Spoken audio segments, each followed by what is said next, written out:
Oltiariq rayon Payzavod qishlog'idan keldim. Quvvatim kam bo'lib, mana shu yerga keldim. Kelib mana davolanyapman. Bu yerda mana bu doktor Bahromjon juda yaxshi nima qildi, lecheniyalarni yozdi. Qizlar hammasi paydohonlar rosa yaxshi qarashdi.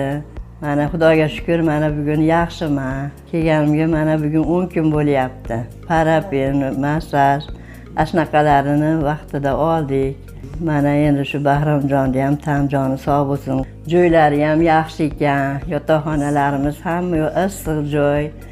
Ichida hamma suvlari bor, televizorlari bor, xolodilnik bor, hamma yo'g'i sharoiti zo'r ekan. Ovqatlari ham yaxshi. 3 mahal ovqatni berishdi. Hammasi bir-biridan shirin qilib ovqatlarni qilishar ekan. Boshqalarga ham Xudo xolasa mana mashikka kelsa, hamma bemorlar yaxshi bo'lishib ketishar ekan. Nimaga desangiz, mana juda yaxshi joy ekan. Dam oladigan sanatoriya desangiz ham bo'laverar ekan.